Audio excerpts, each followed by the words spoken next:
अस्सलाम वालेकुम नाज़रीन, तासे गोरे बसीन खबर जो मिस्तास होस्ट इदरीसान निन मुंग सर स्टोरी के मौजूद दी मौलाना मुफ्ती बशीर यूसुफज़ई साहब देना बोस को कि दा हज फजीलत से दे अहमियत से दे हज रज रवान दी दे 12 किलो गंते पोस्ट को अस्सलाम वालेकुम। वालेकुम सलाम।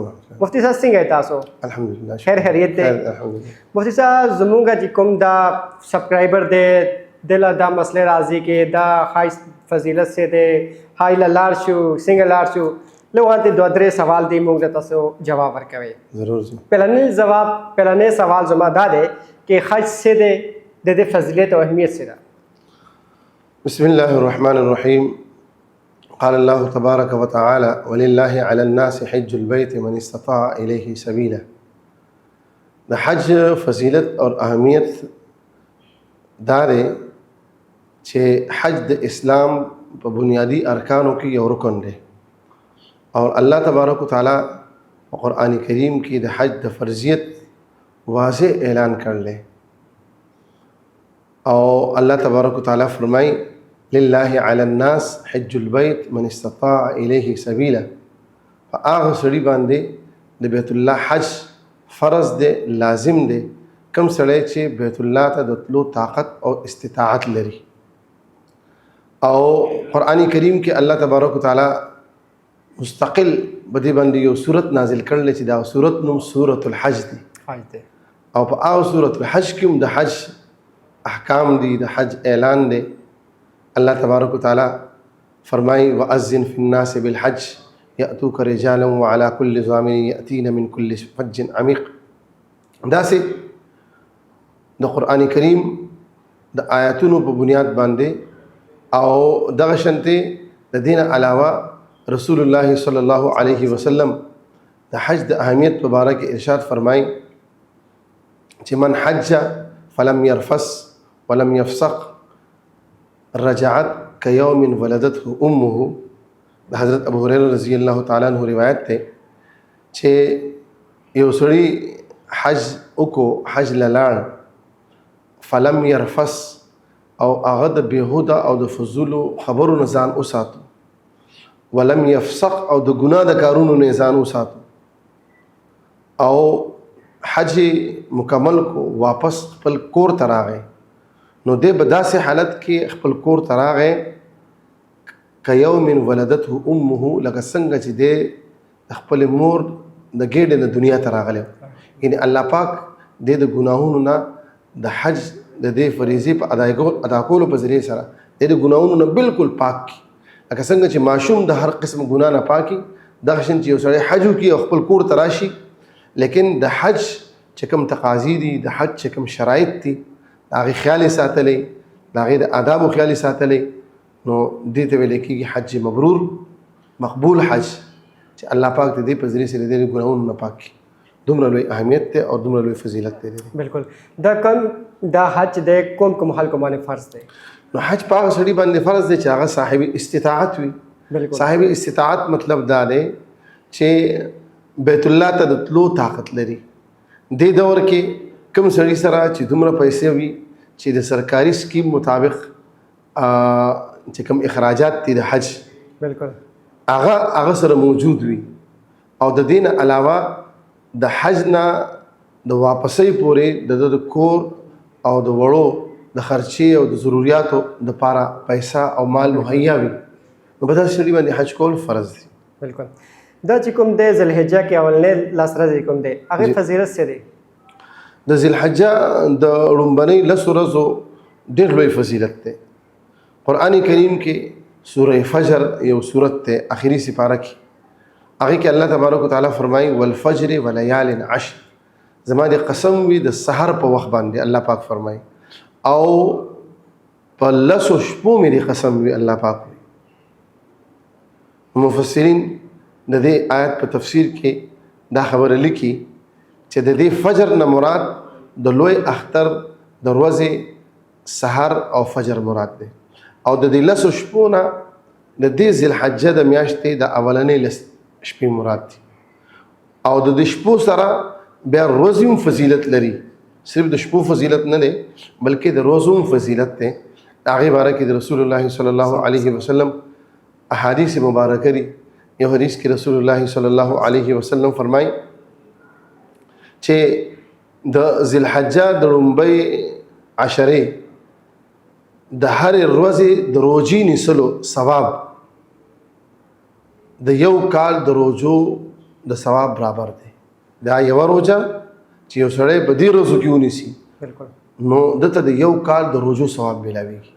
بالکل. او یو سړی چې په دې ورځو کې یو شپه کې عبادت وکړي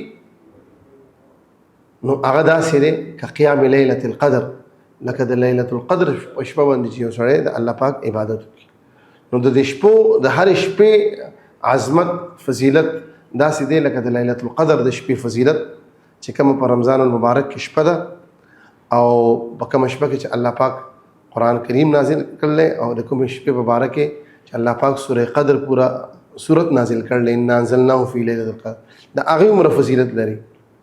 او د دې عشره د دې لسو ورځو د هرې ورځې فضیلت هغه بیا د یو کال د روجو د ثواب عمره دی. او بیا خصوصا د عرفې د ورځې روژه چې کومه ده د عرفې د ورځې د روژې نه مراد 9 ذوالحجه روژه ده. په کوم ملک کې په دنیا کې چې 9 ذوالحجه وي هغه هلته یوم عرفه ده. بالکل. دا نه چې په کومه ورځې باندې حاجیان وقوف عرفه کوي او پاکستان کې 8 ذوالحجه وي هغه تاریخ نه 9 ذوالحجې ته یوم عرفه ویل کېږي. یعنې یو 9 ذوالحجې چې یو سړي روژه ونیسله حضور صلی الله علیه وسلم فرمایي إني أحتسب على الله أن يكفر السنة التي قبلها والسنة التي بعدها. زما د الله پاک نه امید دی چې د 9 ذوالحجې د یوم عرفې روژه د دې سړي د یو کال مخکې د ګناهونو د بخشش او د معافۍ ذریعه وګرځي او د یو کال رستنو د ګناهونو د بخشش او د معافۍ ذریعه وګرځي. دومره لوی فضیلت دی، دومره اهمیت دی دې لکه. یوم عرفہ مقام سے دے مولانا صاحب جی یوم عرفہ مقام سے دے هغه اهمیت سے یوم عرفه مقام یوم عرفه خو 9 ذوالحجه ده که نه. بالکل. نو د دې دوه حکمونه دي، دوه مسلې دي. د یوم عرفه یو حیثیت د عام مسلمانانو دپاره دی چې کوم په حج کې شریک نه دي ها او بل هغه خلک دی چې هغه حج کوي. بالکل. نو د حاجي دپاره یوم عرفه 9 ذوالحجه ده چې په کومه ورځ باندې دا حاجي د حج د ټولو نه لوی رکن ادا کوي. بالکل. هغې ته ویل کېږي وقوف عرفه. او عرفه دا د عرفات میدان چې کوم دی هلته کې ځان رسول، هلته کې قیام کول، هلته کې ودرېدل، هلته کې دعاګانې غوښتل، هلته کې مونځونه کول، هلته د لږ ساعت لپاره رسېدل، بس دې ته ویل کېږي وقوف عرفه. او دا د حاجي لپاره لازم دی. د دې حاجي لپاره لزوم او د اهمیت دا حیثیت دی چې کوم حاجي وقوف عرفه اونکو دا هغه حج ونشو.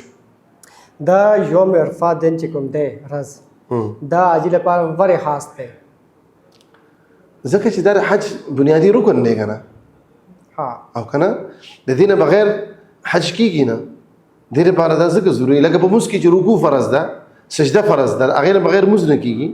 دغه شان چې یو سړي وقوف عرفه ونکو، عرفات میدان ته ځان ونه رسو نو هغه حج ونه شو.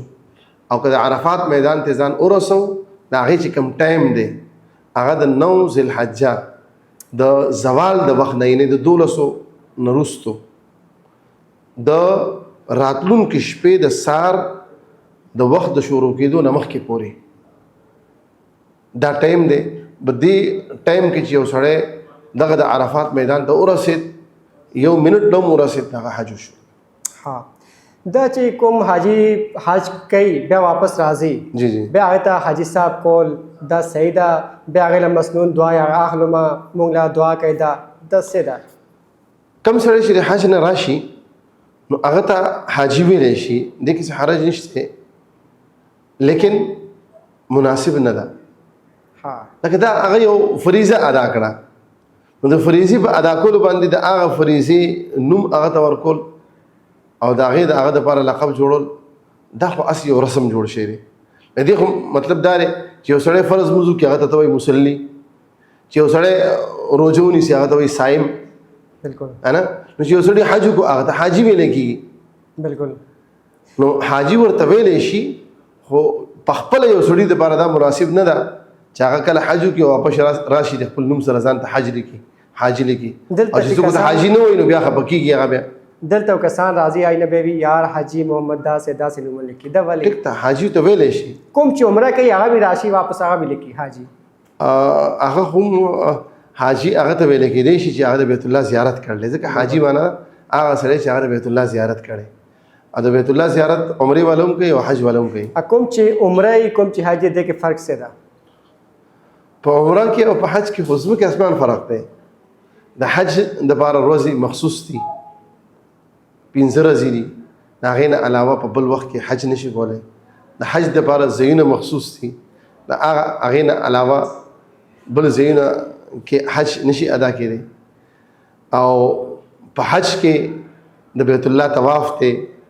مزدلفه قیام دی او منا ته تلل دي هلته کې شیطان په ګټو منې ویشتل دي وقوف عرفه دی دا ډېر معمولات دي په هغې کې او په عمره کې خو صرف د بیت الله طواف کول دي د صفا مروه سعی کول دي د هغې نه علاوه خو نور پکې شی نشته او د کال 12 میاشتې کولی شي د حج د ورځو نه علاوه عمره چې ده دا کال 12 میاشتې هر وخت سړی کولی شي او حج هر وخت نشي کېدی نو دا فرق دی که نه بالکل جی ناظرین تاسو وکتل کې موږ سره موجود اسټډیو کو مولانا مفتی بشیر یوسفزئی صاحب د موږ لا جواب ورکړ دي ډېر هسته اگر چې تاسو لا به څه مسله دي څه سوال دي تاسو کمنټ سیکشن ماته ضرور راوایئ د سره خپل میزبان ادریس خان ته اجازه ورکوي الله نیکبان